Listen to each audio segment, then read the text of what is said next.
कृषि दर्शन कृषि दर्शन कृषि दर्शन कृषि दर्शन कृषि दर्शन कृषि दर्शन। जोहार। कृषि दर्शन में आप सभी का बहुत बहुत स्वागत है। और संगी किसान मन जतरू भाई कर भी बहुत बहुत जोहार। और देखो कार्यक्रम में रोमन कर स्वागत है। और देखो कृषि दर्शन कार्यक्रम में हम रोमन खातिर बढ़िया बढ़िया जानकारी लेके आविला। लेकिन इन जानकारियों को देने से पहले हम शुरुआत करते हैं कृषि समाचार से। तो जल्दी से देख लेते हैं कृषि समाचार। नमस्कार, कृषि समाचार में आपका स्वागत है। आपके साथ मैं हूं सबा गुलरेज। आइए देखते हैं आज कृषि समाचार में क्या है खास। किसानों के लिए जल्द उपलब्ध होगा महीने भर का मौसम पूर्वानुमान। पशुपालन से जुड़ी कई योजनाओं की लागत राशि और अनुदान में बढ़ोतरी। सब्जी सोयाबीन के बेहतर उत्पादन के लिए लगाएं स्वर्ण वसुंधरा। और अब समाचार विस्तार से। अभी जो 5 से 7 दिन का मौसम पूर्वानुमान दिया जा रहा है, बहुत जल्द इसमें 1 महीने का मौसम पूर्वानुमान मिलेगा। इसमें फसलों पर मौसम में आने वाले बदलाव के जोखिम से निपटने के लिए वैज्ञानिकों द्वारा कृषि सलाह भी दिए जाएंगे। दिल्ली स्थित भारतीय मौसम विभाग ने ERFS यानी extend range forecast for climate risk management and agriculture project के तहत देश के चुनिंदा 9 जगहों पर परीक्षण किया। देश के विभिन्न कृषि विश्वविद्यालयों के सहयोग से किया गया ये परीक्षण काफी सफल रहा। राज्य पशुपालन विभाग ने अपने कई योजनाओं की लागत राशि और अनुदान की सीमा बढ़ा दी है। सूकर पालन, बकरी पालन और मुर्गी पालन के अनुदान में 70% तक का इजाफा किया गया है। साथ ही अनुदान में मिलने वाली पशुओं की संख्या में भी वृद्धि की गई है। राज्य के पशुपालक भाई इस संबंध में अधिक जानकारी के लिए अपने जिला पशुपालन पदाधिकारी से संपर्क कर सकते हैं। दुधारू मवेशियों में होने वाला रोग डकहा एंथ्रेक्स रोग है। ये जीवाणुओं के प्रकोप से होता है। इससे बचाव का उपाय है टीकाकरण। इस टीकाकरण के लिए अभी का मौसम सबसे उपयुक्त है। मवेशियों को ये टीका हर साल दिलवाना चाहिए। जो पशुपालक भाई दुधारू पशु पाल रहे हैं, वे इस बात को अच्छी तरह से जान लें कि बरसात शुरू होते ही जीवाणुओं का तेजी से फैलाव होता है, जिससे दुधारू पशुओं को डकहा या गला घोटू रोग होने का खतरा बढ़ जाता है। इस रोग की गंभीरता की अनदेखी से रोगग्रस्त पशुओं की 24 से 48 घंटे में मौत भी हो सकती है। इस रोग से बचाव के संबंध में हमारे पशु विशेषज्ञ की सलाह है। डकहा रोग एंथ्रेक्स रोग है जो कि जीवाणु जनित है और इसका बचाव टीकाकरण के द्वारा किया जा सकता है। और टीकाकरण हर एक पशु चिकित्सालय में उपलब्ध है और या फिर बाज़ार में भी उपलब्ध है। और ये चमड़े के नीचे इसका टीका दिया जाता है और अभी उपयुक्त समय है उसका टीकाकरण करवा लेने के लिए। अगर हमारे किसान भाई अभी टीकाकरण करवा लेंगे तो साल भर उनके पशु जो है सुरक्षित रहेंगे और फिर अगले गर्मी में उसको दोबारा से टीकाकरण कराना पड़ेगा, क्योंकि इसके जो बचाव की अवधि होती है वो 1 साल की होती है। सब्जी सोयाबीन की ही एक प्रजाति है जिसका उपयोग सब्जी में मटर की तरह किया जाता है। राज्य के जो किसान बरसात में सब्जी सोयाबीन की खेती करने के इच्छुक हैं, वो बुआई का काम शुरू कर सकते हैं। इस फसल से अच्छी उपज लेने के लिए उन्नत प्रभेदों के चयन के संबंध में कृषि विशेषज्ञ की सलाह है। किसान भाइयों, जो किसान भाई इस बरसात का मौसम में सब्जी सोयाबीन, जो एक उन्नत प्रजाति का सोयाबीन का किस्म है जिसका मटर छिमी के तरह जो कच्चा दाना को जो मिठास युक्त होते हैं उसको हम सब्जी कर में इस्तेमाल करते हैं, तो उस प्रजाति का एक उन्नत किस्म हमारे इस केंद्र पर विकसित हुई है, तो जिसका नाम है स्वर्ण वसुंधरा, जिसका अभी बुआई का समय आ गया है। तो किसान भाई हमारे इस केंद्र से इसका बीज प्राप्त करके तुरंत बुआई कर सकते हैं और सफलतापूर्वक खेती कर सकते हैं।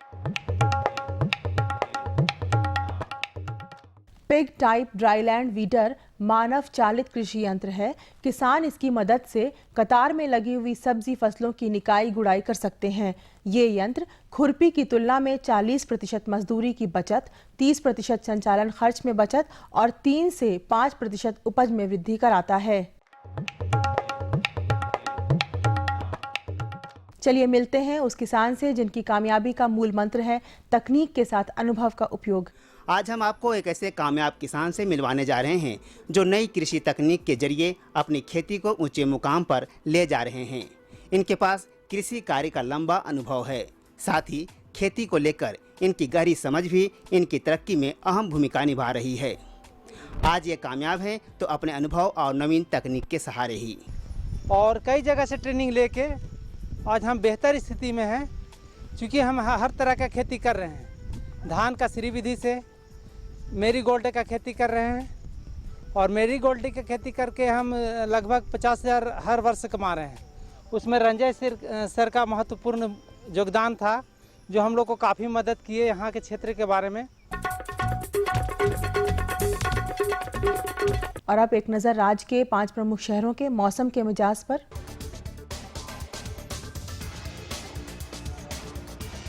आज राज्य के 5 प्रमुख नगरों के अधिकतम और न्यूनतम तापमान कुछ इस प्रकार दर्ज किए गए। रांची का अधिकतम तापमान 34 डिग्री सेल्सियस और न्यूनतम 27 डिग्री सेल्सियस।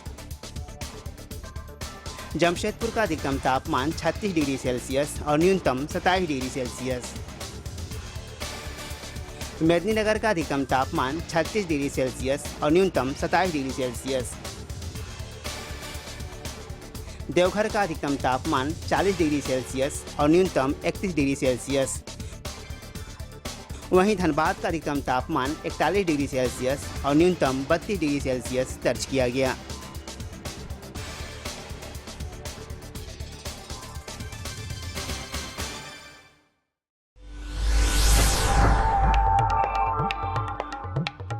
और अब मंडी भाव में आइए नजर डालते हैं अनाजों के भाव पर। आज कृषि उत्पाद बाजार समिति पंडरा रांची में विभिन्न खाद्यान्नों के थोक भाव कुछ इस प्रकार दर्ज किए गए। चावल मोटा 2,300 रुपये से 2,400 रुपये, चावल मध्यम 2,550 रुपये से 2,650 रुपये, चावल उत्तम 3,550 रुपये से 3,600 रुपये, गेहूँ 1,500 रुपये से 1,600 रुपये, चना 3,400 रुपये से 3,500 रुपये, दाल अरहर 5,600 रुपये से 6,500 रुपये, दाल मसूर 4,800 रुपये से 5,200 रुपये, दाल चना 4,100 रुपये से 4,300 रुपये, सरसों तेल 8,500 रुपये से 9,000 रुपये, चीनी 3,400 रुपये से 3,500 रुपये, आलू 1,100 रुपये से 1,200 रुपये और प्याज 1,250 रुपये से 1,350 रुपये प्रति कुंटल रहा।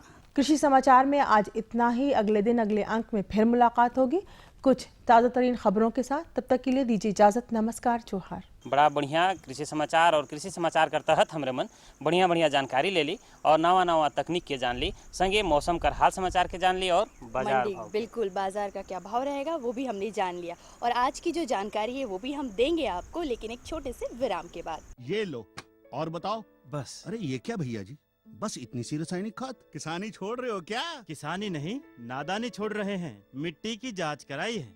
अब तो लालाजी जितनी जरूरत है उतने ही उर्वरक खेत में डालेंगे। हाँ, किसान भाई आज ही अपने जिले की नजदीकी भूमि परीक्षण प्रयोगशाला में मिट्टी की जांच जरूर करवाएं और मिट्टी में पोषक तत्व, नमी व पौधे के विकास को देखते हुए केवल जरूरत के अनुसार ही पोषक तत्व डालें। और हाँ, मिट्टी में गंधक, जस्ता, बोरोन जैसे सूक्ष्म पोषक तत्वों का पता लगाना भी न भूलें। उर्वरक और जैविक खाद के सही उपयोग से भूमि का उपजाऊपन बनाए रखें, उत्पादकता बढ़ाएं, खर्चा घटाएं और बहुमूल्य विदेशी मुद्रा बचाने में भी सहयोग दें। और हाँ, धीमी गति से नाइट्रोजन उपलब्ध कराने वाले उर्वरकों जैसे नीम लेपित यूरिया को प्राथमिकता दें और यूरिया का पत्तों पर छिड़काव करें। अरे वाह, तू तो सचमुच समझदार हो गया रे। अधिक जानकारी के लिए संपर्क करें जिला कृषि अधिकारी या किसान कॉल सेंटर। खुशबू की फुहार में, स्वाद की बहार में, तरक्की की तानों में, खिलती मुस्कानों में, हरे भरे पौधों में, बड़े बड़े सौदों में, मधुर भिनभिनाहट में, खुशियों की आहट में। NHM बागवानी मिशन, हमारी चाहत, आपकी मुस्कुराहट। विराम कर बाद एक हाँ सब किसान मन के फिर से हमरे मन बटले बहुत बहुत स्वागत है और कार्यक्रम में रोमन कर फिर से जोहार भी है। और देखो किसान मन हमरे मन रोमन खातिर बढ़िया बढ़िया जानकारी लेके आविला। बिल्कुल, और साथ ही साथ आज हमारे साथ है डॉक्टर जयपाल सिंह चौधरी जी, जो हमें बताएंगे कि किस तरह से बरसात के मौसम में सब्जियों में जो रोग लग जाते हैं उनसे किस तरह से बचाव किया जा सके।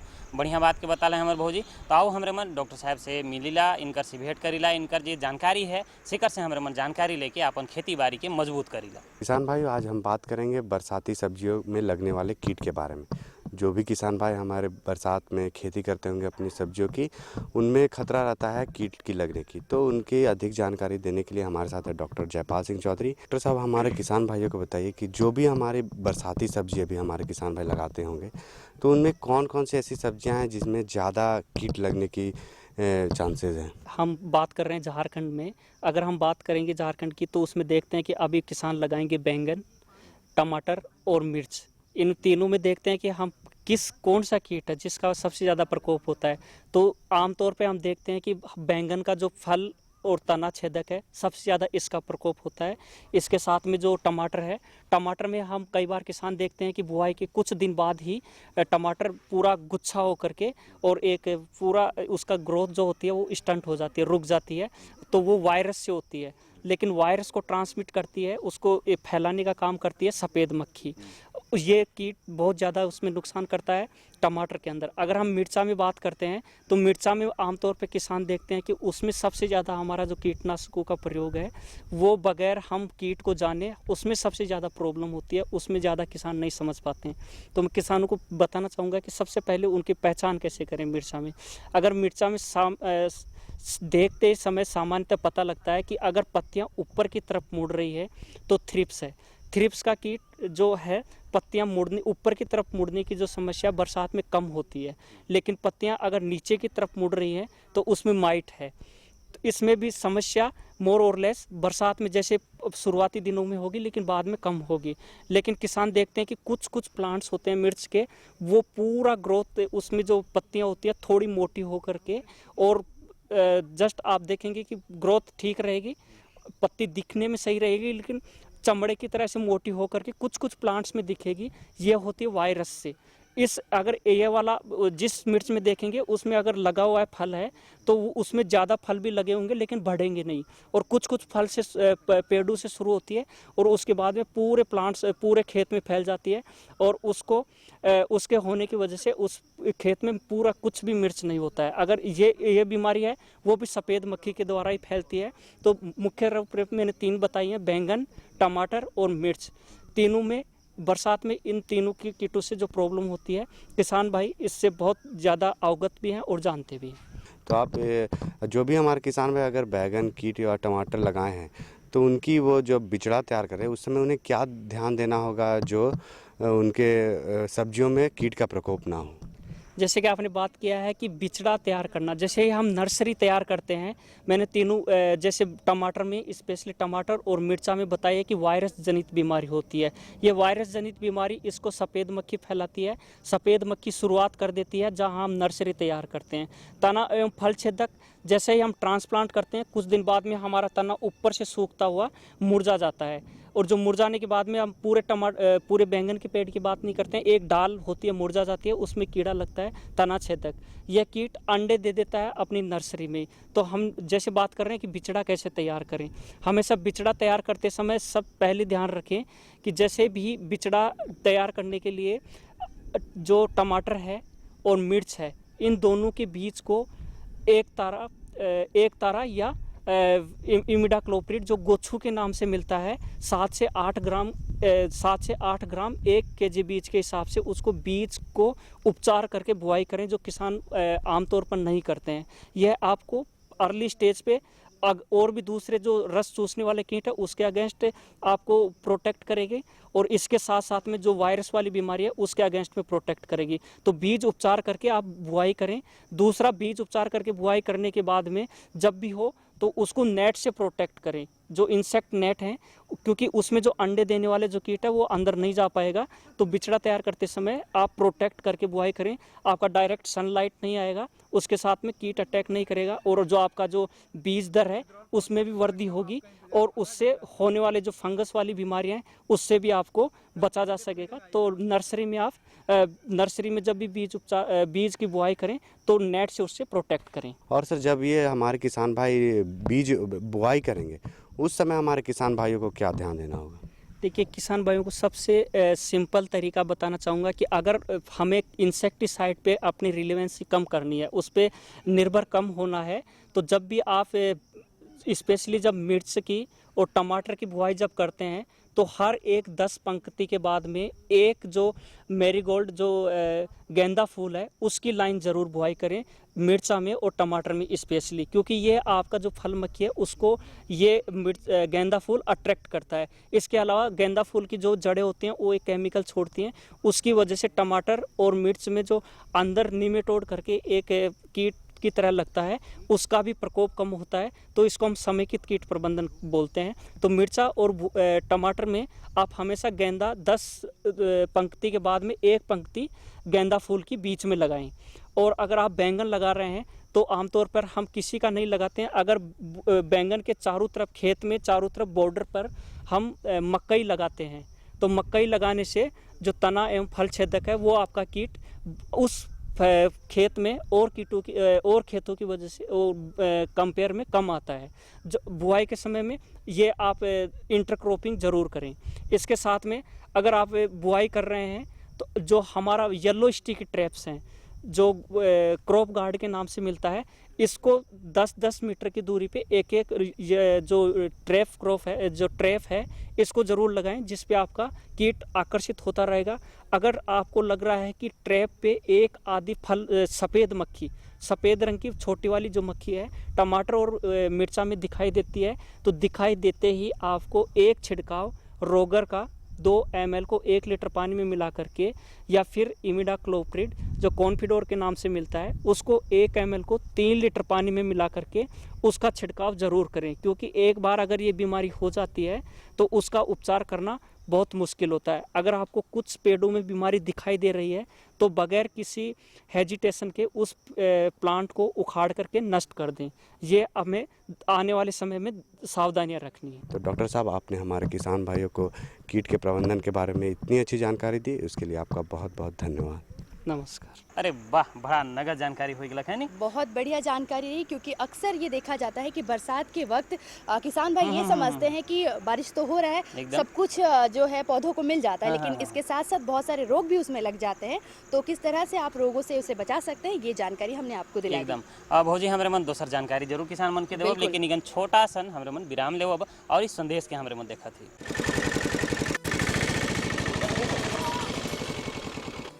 प्रणाम मास्टर जी। हाँ, प्रणाम प्रणाम। क्या बात है बिरजू, बहुत उदास नजर आ रहे हो? हाँ, शहर कमाने जा रहा हूँ, नहीं तो खाऊंगा क्या? मगर तुम्हारे पास तो काफी जमीन है। मगर सब बेकार मास्टर जी। बरसात में भगवान भरोसे थोड़ा बहुत खेती हो जाता है, बाकी दिन तो खेत पड़ती ही रहता है ना, और खेतों को तो भरपूर पानी चाहिए। अरे बिरजू, पानी खेतों को नहीं फसलों को चाहिए। मतलब ये कि सूक्ष्म सिंचाई विधि अपनाकर यदि सिंचाई की जाए तो 30 से 50% पानी की बचत की जा सकती है। सूक्ष्म सिंचाई पद्धति ये क्या है? सूक्ष्म सिंचाई पद्धति यानी टपक विधि या स्प्रिंगवेल सिस्टम। मगर देखो बिरजू, अगर मगर कुछ नहीं, किसानों के लिए सरकार के द्वारा अनुदान और बैंक ऋण की सुविधा भी उपलब्ध कराई जा रही है। सच? सच, 100% सच। और खुशियों की गारंटी। बड़ा नगद संदेश और हमरे मन खातिर ये बड़ा जानकारी वाला संदेश रहे। बिल्कुल। और अब इस संदेश के बाद जो आज की हमारी दूसरी वाली जानकारी है वो दे दीजिए। एकदम। देखो भौजी, हमरे मन किसान मन के सब्जी खेती कर बारे में बता ली, वही बरसाती खेती कर बारे में। अब बरसात कर मौसम में हमरे मन तो पशुपालन भी करेला। बिल्कुल। तब हमरे मन बरसाती मौसम में जो मुर्गी मन कर देख रेख है सेकर बारे में जानकारी कर लो थी, और जानकारी देवे हमरे मन के डॉक्टर सुशील कुमार प्रसाद जी। हमेशा की तरह कुछ खास जानकारियों के साथ हम आपके बीच आते हैं, और आज का चर्चा का विषय है कि बरसात के मौसम में मुर्गियों की खास देखभाल कैसे की जाती है। इसकी खास जानकारियाँ देने के लिए हमारे साथ है विशेषज्ञ डॉक्टर सुशील प्रसाद सर। सर, हमारे किसान भाई जानना चाहते हैं कि बरसात के मौसम में मुर्गियों की खास देखभाल कैसे करें। हाँ, जैसे गर्मी के बाद बरसात का मौसम आता है तो गर्मी में तो आप देखते होंगे कि मुर्गियों को गर्मी से परेशानी है, और जब बरसात आए तो किसान भाई जो भी मुर्गी पालन से जुड़े हुए हैं उनको अपने फार्म में रख रखाव में थोड़े परिवर्तन की ज़रूरत होती है। जैसे कि अगर बरसात आने पर क्या होता है कि हवा में काफ़ी नमी आ जाती है। तो जब आप नमी आने पर ऐसा है कि इसके जब आप मुर्गी पालन कर रहे होंगे तो डीप लीटर पद्धति में अगर मुर्गी पालन कर रहे हैं तो उसमें आप मुर्गियों को एक लीटर बिछाकर, यानी लीटर कहते हैं जैसे कि पुआल की कुट्टी या धान के भूसी या कुछ भी इस तरह का बिछा करके तब आप मुर्गियों को रखते हैं। तो होता यह है कि बरसात के दिनों में वो उसमें नमी आ जाती है और जब नमी आ जाने पर क्या है कि परजीवी रोग होने की संभावना बहुत अधिक हो जाती है। तो परजीवी रोग जब होती है तो क्या होता है कि मुर्गी के अगर पेट में अगर परजीवी रोग के अंडे या जो भी है वह क्या होता है कि मुर्गी के बीट के द्वारा लीटर में चला आता है। और जब मुर्गियां दाना चरती हैं तो उसी के क्रम में क्या होता है कि वो मुर्गी के जो परजीवी के अंडे या कीटाणु जो है उसको साथ में खा लेती है। तो उनका आवास कैसे बनाएं और किस तरह किन किन बातों का विशेष ध्यान पे रखें? तो ये आवास में ही मैं बता रहा था कि आवास उनका हवादार होना चाहिए, इस तरह का रहे कि वो लीटर जिस पे कि आप मुर्गियों का पालन कर रहे हैं वो थोड़ा सूखा रहे, उसमें नमी कम हो तो वो ज़्यादा अच्छा रहेगा, क्योंकि उससे परजीवी रोग होने की संभावना उससे ही ज़्यादा होती है। इसके अलावा उसमें समय समय पर आप क्या करें कि चूना मिला दें, ताकि जो नमी अगर लीटर में हो जाता है तो उस लीटर के नमी को वो सोख ले। तो सूखा रहेगा, जितना आपका लीटर सूखा रहे वो मुर्गियों को रोग से बचाता है। दूसरी संभावना यह होती है कि जैसे कि अगर आप मुर्गियों को दाना दे रहे हैं तो बरसात के दिनों में आप ज़्यादा दिनों का दाना अपने घर में जमा करके नहीं रखें, क्योंकि मुर्गियों के दाना में ख़ास तौर से जो मुख्य अवयव होते हैं उसमें मकई का दर्रा होता है, साथ में बादाम की खल्ली होती है और फिर चोकर और अन्य पदार्थ उसमें मिलाए जाते हैं। तो इसमें ख़ास तौर से ये मकई का दर्रा और बादाम की खल्ली, इसमें फफूंद लगने का बहुत ज़्यादा समस्या होता है। तो इस फफूंद से बचाने के लिए आप बरसात के दिनों में ज़्यादा दिनों तक उसको जमा नहीं रखें, ताकि उसको फफूंद से बचाया जा सके। नहीं तो वो क्या होता है कि अगर वो दाना अगर आप मुर्गियों को दे देते हैं तो उससे एक जहर होता है, निकलता है, जिसको हम लोग अफ्लाटॉक्सिन कहते हैं। इसके होने की संभावना बहुत ज़्यादा होती है और इसमें मुर्गियों के मृत्यु दर भी बहुत ज़्यादा हो जाएगी। तो इससे बचाव के लिए आप दाना को अगर रखें हैं तो बीच बीच में जिस दिन धूप निकलता है उस दिन आप उस दाने को थोड़ा धूप में सुखा लें और सुखा करके दें। दूसरी बात है कि दाना का भंडारण करने के लिए कि दाना का जो आप भंडारण करते हैं तो कभी भी दीवार से लगा करके बोरे को नहीं रखें। होता यह है कि दीवार अगर भीग जाता है तो धीरे धीरे पानी उसमें चढ़ता रहता है, और अगर आप बोरा को लगा करके अगर दीवार के साथ रखेंगे तो उससे क्या होता है कि दाना में नमी आपका दाना लेता रहता है और इससे भी फफूंद लगने की समस्या हो जाती है। इसलिए सबसे अच्छा तरीका है कि दाने का अगर आप भंडारण बरसात के दिनों में करना चाहते हैं तो उसे या तो प्लास्टिक के ड्रम में या टीना के ड्रम में उसमें रखें, बोरा के बजाय इसमें रखने से क्या है कि आपको फफूंद लगने की समस्या का समाधान किया जा सकता है। फफूंद लगने पर अगर आप दाना मुर्गियों को खिला देते हैं तो वैसे में जब वो आप देखेंगे कि मुर्गियों में जो अफ्लाटॉक्सिकोसिस बीमारी हो जाती है तो उसके लिए आपको दाने के उपचार करने की ज़रूरत होगी और उसको उपचार करके ही आप दाना को दें। दूसरी समस्या क्या होती है बरसात के दिनों में, खास करके रोगों की अगर बात करें तो उसमें मुख्य रूप से कॉक्सीडिया नाम की एक बीमारी है जिसे हम लोग खूनी दस्त कहते हैं। तो कॉक्सीडियोसिस होने की समस्या जो है ये आपको बरसात के दिनों में ज़्यादा होती है। दूसरे परजीवी भी हो सकते हैं, लेकिन कॉक्सीडिया में जाए ऐसा होता है जिसे हम खूनी दस्त कहते हैं। तो आप देखेंगे कि मुर्गियों का जो बीट आता है उसमें साथ में खून भी आता है।